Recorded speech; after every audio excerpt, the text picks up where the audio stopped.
அறிவோம் ஆரோக்கியம் நேயர்கள் அனைவருக்கும் அன்பான வணக்கங்கள். நான் ஸ்ரீவர்மா மருத்துவமனையின் மகளிர் சிறப்பு மருத்துவர் ஜெயரூபா. இந்த நாள் இனிய நாளாகவே என்னுடைய மனமார்ந்த வாழ்த்துக்களும் பிரார்த்தனைகளும்.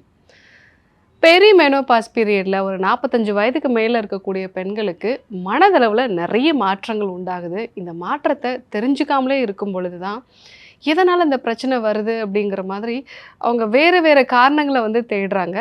பெரி மெனோபாஸ் பீரியடில் மனதளவில் என்னென்ன மாற்றங்கள் நடக்கும், இதற்கான சிகிச்சை முறைகள்லாம் என்ன, என்ன உணவு முறை மாற்றங்கள்லாம் நம்ம ஃபாலோ பண்ணோம், அதை பற்றி நம்ம இன்றைக்கி பார்க்க இருக்கிறோம்.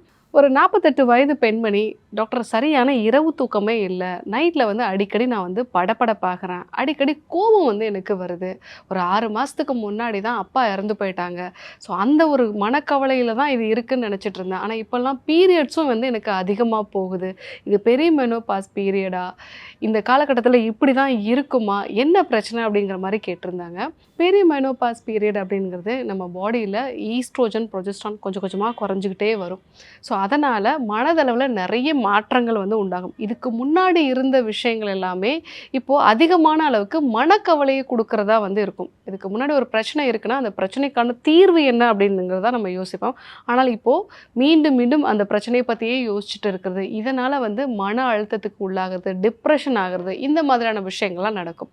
ஸோ பெரி மெனோபாஸ் பீரியடில் என்னென்ன பிரச்சனைகள்லாம் வரும்? அதிகப்படியான கோபம், எரிச்சல், சின்ன சின்ன விஷயத்துக்கெல்லாம் கோபப்படுறது இல்லைன்னா எரிச்சல் உண்டாகிறது. ரெண்டாவது டிப்ரெஷன் இருக்கும். ஒரு சில விஷயங்களை பற்றி யோசிச்சாங்க அப்படின்னா எந்த ஒரு வேலையுமே செய்யாமல் அவங்களுக்கு பிடிச்ச வேலைகளே செய்ய மாட்டாங்க. இதுக்கு முன்னாடி சமையல் பண்ணுறதோ இல்லை ஒரு பெயிண்டிங் பண்ணுறதோ இல்லை பிடிச்ச மக்களோட பேசுகிறது, இதெல்லாம் கூட அவங்களுக்கு பிடிச்சிருந்துருக்கும். இப்போ அந்த எந்த வேலைகளுமே செய்ய மாட்டாங்க. மன அளவில் ஒரு டிப்ரெசிவாக ஃபீல் பண்ணுவாங்க.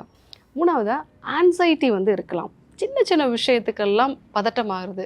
யாராவது கொஞ்சம் லேட்டாக வந்தாங்கன்னா கூட பெரிய பிரச்சனையாக இருக்குமோ, இல்லை ஒரு வேலையை செய்யணும் அப்படின்னாலே ஒரு பதட்டமாகிடுது. ஒரு டூருக்கு போகணும் இல்லை வெளியில் போகணும் அப்படின்னாலே உடனே அதுக்கான என்னென்ன வேலைகள்லாம் செய்யணும் அப்படின்னு சொல்லிட்டு பதட்டமாகிறது. ஸோ இந்த மாதிரி ஆன்சைட்டிங்கிறது அதிகமாக இருக்கும். பால்பிட்டேஷனும் இருக்கும். அது கூட ஹார்ட் பீட்டும் அதிகமாகிறது. இந்த ஒரு விஷயமும் இருக்கும். நாலாவதாக பிரெயின் ஃபாக்னு சொல்லுவோம்.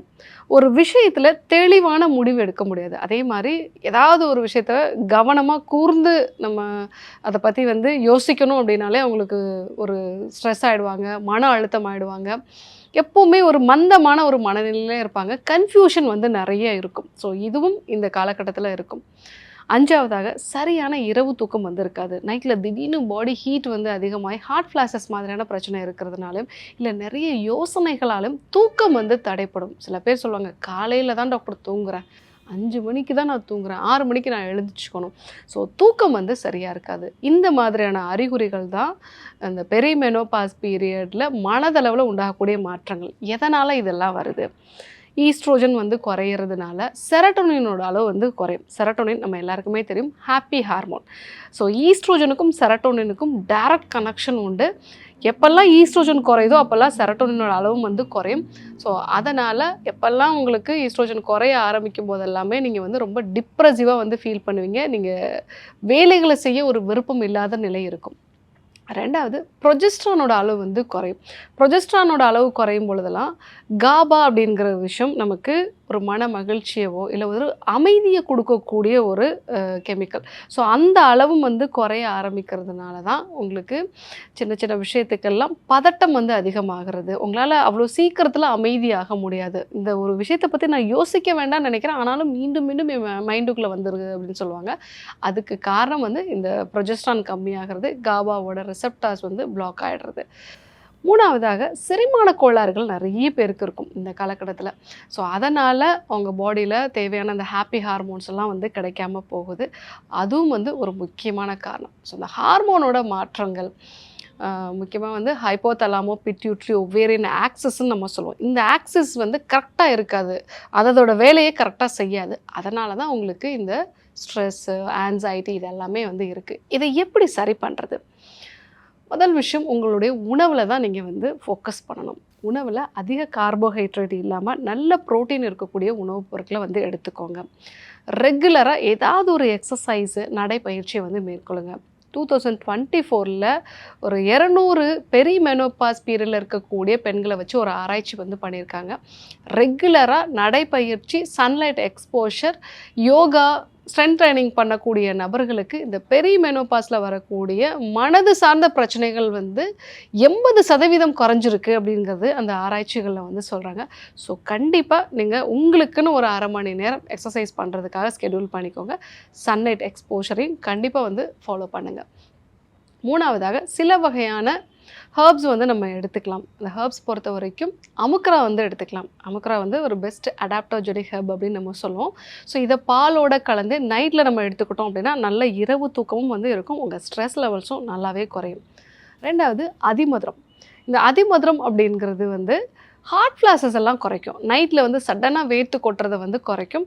ஸோ அதனால் நல்ல இரவு தூக்கத்துக்கு அந்த அமுக்ரா சூர்ணத்தோட ஒரு பிஞ்ச் அளவுக்கு அதிமதுரமும் சேர்ந்து பாலோட கலந்து எடுத்துக்கலாம். 3வதாக ஆளி விதை. ஆளி விதையில் ஃப்ளாக் சீட்ஸ்னு நம்ம சொல்லுவோம். லிக்னைன் அப்படிங்கிற வேதிப்பொருள் வந்து இருக்குது. ஸோ இது உங்கள் பாடிக்கு தேவையான ப்ரொஜெஸ்ட்ரானோட அளவை வந்து கொடுக்கும். அதே மாதிரி ஒமேகா 3 ஃபேட்டி ஆசிட்ஸும் இது நிறையா இருக்கிறதுனால இன்ஃப்ளமேஷனையும் குறைக்கக்கூடிய ஒரு தன்மை வந்து இதற்கு உண்டு. ஸோ 1 டேபிள் ஸ்பூன் அளவுக்கு ஆளி விதையை பொடி பண்ணிவிட்டு உங்களுடைய சாலட் கூடயோ இல்லைன்னா தயிரோடு மிக்ஸ் பண்ணி வந்து நீங்கள் எடுத்துக்கலாம்.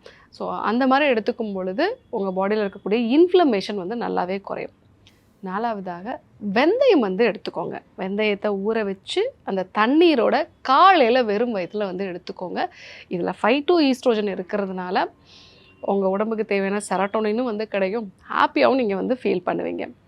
5வதாக சோம்பு வந்து எடுத்துக்கோங்க. சோம்பு டீ மாதிரி வந்து எடுத்துக்கோங்க. இல்லை சோம்பு 1 டீஸ்பூன் அளவுக்கு சாப்பிட்டதுக்கப்புறமா நல்லா மென்று சாப்பிடலாம். எதனால் இந்த சோம்பு நல்லது அப்படின்னா, இது வயிறுக்கு மட்டும் சோம்பு நல்லது கிடையாது.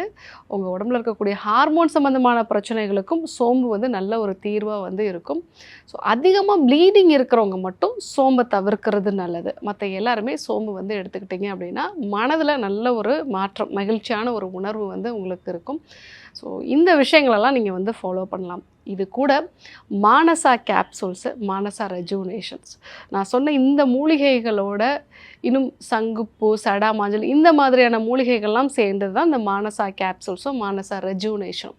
இதை எடுத்துக்கும் பொழுதும் உங்கள் மனதில் நல்ல ஒரு மாற்றம் இருக்கும். நல்ல இரவு தூக்கம் இருக்கும். ஆன்சைட்டி, டிப்ரெஷன் இது எல்லாமே வந்து குறையும்.